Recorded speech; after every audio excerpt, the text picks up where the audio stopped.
I thought I would show you guys some books that anybody who's outdoorsy and loves to nerd out on plants might find interesting. So I thought I'd start out with a couple of the books that I had as college textbooks, and a big one being Plants of the Western Forest of Alberta, Saskatchewan, and Manitoba. It's really quite nice because they have I have like pressed plants saved in it, so you guys know I actually have used it. They have pictures and different types of like information on all the plants that are there. It's broken up by like pea family, buttercups, mustards, shrubs. Some trees are included in here.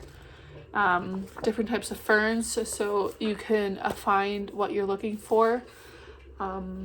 This is definitely for like the Boreal forest and Aspen, Parkland areas within those 3 provinces. And another one that I like to have is Weeds of Northern US and Canada. It has like some in-depth pictures of different types of weeds that they have in different stages that they're in. And just because they're in here doesn't mean that you have to so much worry about them. They're just considered a weed. I hate that I'm mentioning this, but if you're worried about the specific weeds you got to worry about in your province, just look it up. There are some lists, but if you just want to know about some plants that are in Canada, this is pretty awesome. I will let you guys know there is basically the same book written with weeds in Canada and Northern US. It is substantially more expensive on Amazon if you buy the Canada and Northern US versus buying the one that says Northern US first. So that's why I have this one from a college, for college, and that's why it's that one. But yeah, it's broken down by different types of families of plants, like mustard families, brassicas. So if you like to nerd out about that, this is a great option. Then I also have Trees and Shrubs in Winter. This is specifically for Northern British Columbia, but I do find that there's still a lot of very applicable information in here for Alberta. But it's nice because they have like drawings and or details about like the different types of plants and their cones. Also talks about shrubs, and I just had it. There's apparently I have a recipe saved in here. A key, which is a bunch of questions that you go through and answer, and it takes you to another question to be able to break down which plant you have.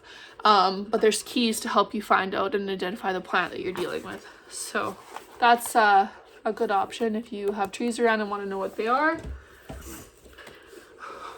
Water and wetland plants is another one. I like this one because it's specifically for more low-lying areas. Like they have stuff on sedges and plants. They have some really nice pictures included here. And like this is Labrador tea and bog cranberry. So like it goes into detail about like hardiness zones, different IDs and how it grows. So if that's information you want to know. Kind of going from that place, like another decent one is anything that's like lone pine, Trees and Shrubs of Alberta.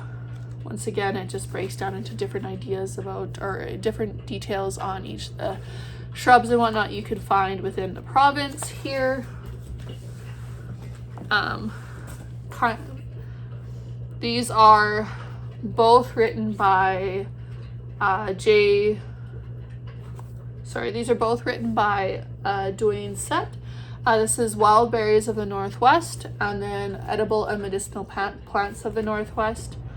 I quite like these because they go into like an introduction, but they have like different details on trees that are in there and some really nice photography so you can see very clearly what you're looking at.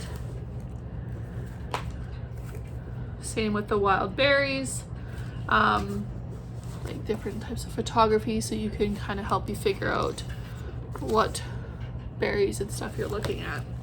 Kind of going from the edible and medicinal plants of the Northwest, my other favorite book is Edible and Medicinal Plants of This goes into a lot of detail about different types of trees and the different informations on like the medicine and the description of the plant.